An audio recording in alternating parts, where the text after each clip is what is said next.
नमस्कार दोस्तों, स्वागत है आपका मेरे चैनल शाइनी ब्लॉग्स पे। और आज मैं बात करने वाला हूं कि बहुत सारे लोग बाग हताश हैं, निराश हैं अपने जीवन में और इस निराशा की वजह से दुखी हैं और जो उनको एक हैप्पी लाइफ जीनी चाहिए वो नहीं जी पा रहे हैं। तो होता क्या है कि जब हम निराश होते हैं या निराशावादी ख्याल हमारे माइंड में आते हैं तो वो हमें दुखी कर देते हैं। और जब हम दुख में होते हैं तो हम जो लाइफ में अचीव करना चाहते हैं और जो पाना चाहते हैं वो अचीव नहीं कर पाते हैं।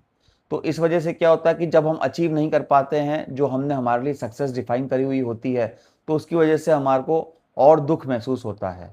तो इसका एक प्रमुख कारण जो मेन कॉज है वो ये है कि हम खुद पे विश्वास नहीं रख पाते हैं। ये कहना मैं समझता हूँ कि बहुत आसान है, करना बहुत मुश्किल होता है, लेकिन इसकी जो मूल जड़ है वो है कि बिलीव इन योरसेल्फ। हमारे को खुद पे तो विश्वास रखना ही पड़ेगा। तो जब हम खुद पे विश्वास रखते हैं, चाहे स्थिति बाहर की कैसी भी हो, अंदर की कैसी भी हो, तो उस विश्वास रखने से हम लोगों में एक अजीब सा कॉन्फिडेंस डेवलप होता है, सेल्फ कॉन्फिडेंस, कि जैसे मान के चलो कि हमें सब चीज़ों से लड़ने की हिम्मत और शक्ति मिल गई हो। तो उस सेल्फ कॉन्फिडेंस की वजह से जो हमारे को हैप्पीनेस मिलती है, उस हैप्पीनेस से जो हमारा अचीवमेंट होता है, वो सक्सेस में कन्वर्ट होती है। और जब हम सक्सेसफुल महसूस करते हैं और जो हमने अपना कोई भी गोल डिफाइन कर रखा हो, उसमें जब हम सक्सेस अचीव करते हैं, तो वो हमारी खुशी में ऐड करता है। वो खुशी वापस से हमको पॉजिटिव होकर के हमारी सक्सेस में ऐड करती है। तो कहने का मतलब है कि ये एक सर्कल है और ये सर्कल किस पे डिपेंडेंट हो गया है? खुद पे आत्मविश्वास रखने से। जब हम खुद पे आत्मविश्वास रखते हैं, तो जो कॉन्फिडेंस आता है वो ही मेन रिक्वायरमेंट है एक अच्छी लाइफ जीने के लिए, एक खुशहाल लाइफ जीने के लिए। देखिए, ह्यूमन एग्जिस्टेंस किस चीज के लिए होता है? ह्यूमन एग्जिस्टेंस, अगर आप ये देखेंगे कि जितनी भी प्रजातियां हैं इस धरती पे, ईश्वर ने दिमाग केवल इंसानों को दिया है और सोचने समझने की शक्ति। और क्योंकि दो पैर और दो हाथ हैं, हम दूसरी प्रजातियों से ज्यादा बेहतर कर सकते हैं अपने जीवन में। तो कहने का मतलब ये है कि जब हम लोगों को दिमाग दिया है, दिल दिया है, सोचने समझने की शक्ति दी है, तो ह्यूमन एग्जिस्टेंस का बेसिक रिक्वायरमेंट है अपनी लाइफ में खुश होना। और जब हम खुश होते हैं तभी अपने जीवन में आगे के कार्य और आगे की चीजें कर सकते हैं। तो अगर मैं आपको ये बोलता हूं कि हम खुद पे विश्वास क्यों नहीं रख पाते हैं, इसके बहुत सारे फैक्टर्स हो सकते हैं। बहुत सारे फैक्टर्स हो सकते हैं कि हमारी स्थिति परिस्थिति कैसी रही है, हम कैसे बड़े हुए हैं, उन सब पे बहुत डिपेंड करता है। लेकिन ज़्यादातर मामलों में ये देखा हुआ है कि हम लोगों में एक इन्फीरियॉरिटी कॉम्प्लेक्स घर कर जाता है, या सब कुछ होने के बावजूद भी हमें ऐसा लगता है कि हमारे पास कुछ भी नहीं है। तो ये दो मेन चीजें होती हैं कि इन्फीरियॉरिटी कॉम्प्लेक्स या अपर्याप्तता। अगर इसकी थिंकिंग आपके माइंड में आ जाती है, तो ये बात मान के चलना कि वो लाइफ बिल्कुल आउट ऑफ, जिसे कहते हैं कि डिरेल हो सकती है और यहीं से एक नेगेटिव थिंकिंग का जन्म लेता है। तो जब हम ये महसूस करते हैं कि हम दूसरों के मुकाबले इंफीरियर हैं, तो हमारा मन ज़्यादा दुखी होता है और उस दुख के कारण पूरा जीवन निराशावाद में चला जाता है। दोस्तों, एक बहुत टाइम पहले की बात है, मैं एक जगह एक मुझे इनवाइट किया गया था स्पीच देने के लिए। मैं वहाँ पे स्पीच देने के लिए गया था। वो एक इंस्टीट्यूट था और बेसिकली मैं student related positive thinking, how students can do better in their life, उसके ऊपर बात कर रहा था। तभी एक स्टूडेंट मेरे से मिलने आया कि सर मैं आपसे एक बार बात करना चाहता हूँ। तो मैंने उसको बोला कि भाई एक बार ये फंक्शन जब ख़त्म हो जाएगा, तब मैं, जब सब चले जाएंगे, तब मैं आपसे मिलूँगा। तो जब सब फंक्शन ख़त्म हो गया तो मैंने उस स्टूडेंट को बुलाया और उससे पूछा कि आप मेरे से क्या बात करना चाहते हैं। तो उसने बोला कि मेरे को, कि देखिए, मैंने अपने लाइफ में ये डिफाइन कर रखा है कि अगर सक्सेस है तो सब कुछ है, और जिस दिन मैं अच्छी पढ़ाई कर लेता हूँ या कुछ अचीव कर लेता हूँ लाइफ में तो मुझे बहुत अच्छा लगता है। और अगर मैं नहीं कर पाता हूँ तो मुझे ऐसा लगता है कि मैं कुछ नहीं कर पाऊंगा, मैं डूब गया हूँ, मैं हारा सा महसूस करता हूँ अपनी लाइफ में। तब मैंने उससे काफ़ी देर बात करी, तो हमारा डिस्कशन कुछ 15-20 मिनट, आई थिंक आधा घंटा जैसा रहा। तब उसने मुझे बताया कि उसके साथ और क्या क्या हो रहा है।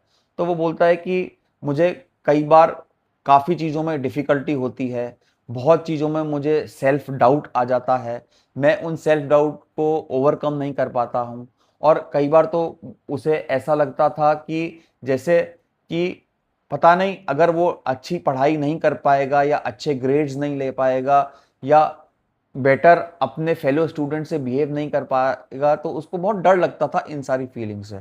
तो उसने एक लाइन में फिर मैंने कहा कि ठीक है, मैंने तुम्हारी इतनी सारी बातें तो सुन ली हैं, तो तुम्हें सबसे ज़्यादा डर किस बात का लगता है?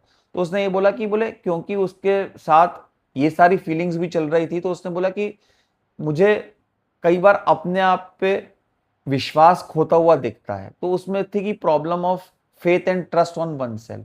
तो उससे बात करके ये चीज़ समझ में आई। तो मैंने उसको यही बोला कि देखिए बहुत सारी चीज़ें तो इमीडिएटली सॉल्व नहीं हो सकती हैं, क्योंकि एक तो पहले रीज़न समझने पड़ेंगे कि मेंटल लेवल पे ये फीलिंग्स एज़ अ स्टूडेंट उसको बार-बार क्यों आ रही है। तो उसके लिए तो हो सकता है कि काउंसलिंग और कोई साइंटिफिक टेक्निक परमानेंट सॉल्यूशन के लिए ज़रूरी होगी।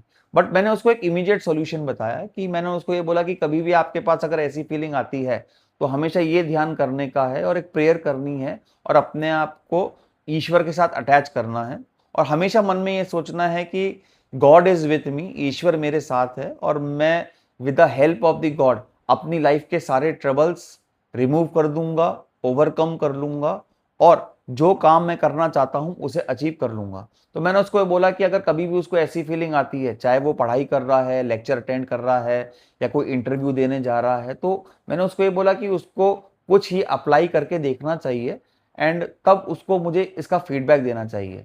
तो मैं उस दिन फिर वहाँ से अपना लेक्चर खत्म करके चला गया था।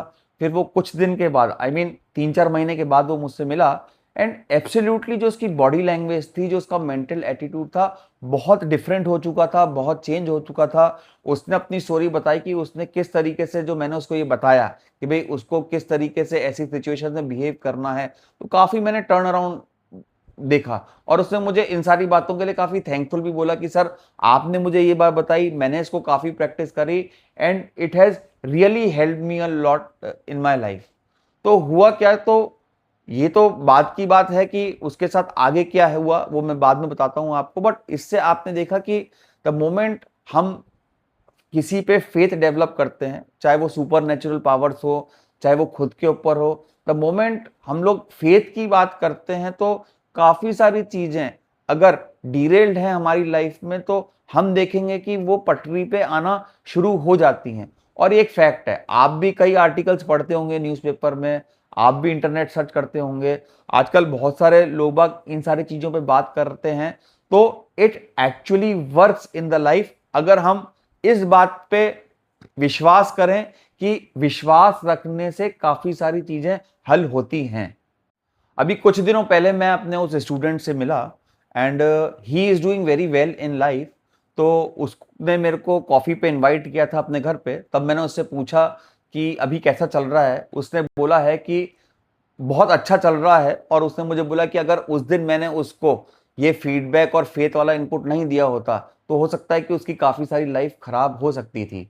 तब मैंने उससे जब बात कर रहा था ओवर द कॉफ़ी, तब मैंने उनसे पूछा कि अच्छा अब मुझे बता सकते हो कि तुम्हारी जो इन्फीरियरिटी कॉम्प्लेक्स थी या जो तुम्हें ये नेगेटिव मेंटल एटीट्यूड या डिसबिलीफ, डिसफेथ अपने आप पे हो गया था, तो इसके क्या कारण रहे?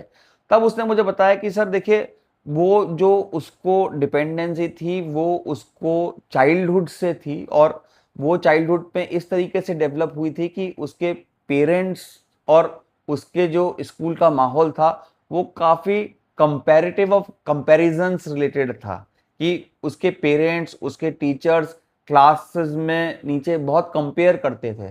तो अब क्या होता है कि जब हम छोटे होते हैं, जब हम चाइल्डहुड में होते हैं, तो इस तरीके की जो स्ट्रॉन्ग फीलिंग होती है कि वो बच्चा भागने में बहुत अच्छा है, हम भागने में अच्छे नहीं हैं, या उसको मैथमेटिक्स के क्वेश्चन बहुत जल्दी सॉल्व कर लेता है, हमारा बच्चा नहीं कर पाता है। तो ये कहीं न कहीं चीज़ें जो एक सबकॉन्शियस माइंड होती हैं, जो बच्चा डेवलप हो रहा होता है, उसके अंदर डेवलप हो जाती हैं। तो उसके इफ़ेक्ट्स जब हम बड़े हो रहे होते हैं, अडल्टहुड पा रहे होते हैं, तो किस तरीके से आ जाते हैं। तब उसने मुझे बताया कि उसके साथ बचपन में किस तरीके से उसके पेरेंट्स कंपैरिजन किया करते थे दूसरे बच्चों के में, प्लस कैसे टीचर्स उसको डाँटते थे, होमवर्क कंप्लीट नहीं होता था। तो बहुत सारी बातें हमेशा उसके माइंड में घर करती रहती थी कि कैसे वो स्कूल में डांट खाता था छोटी-छोटी बातों पे।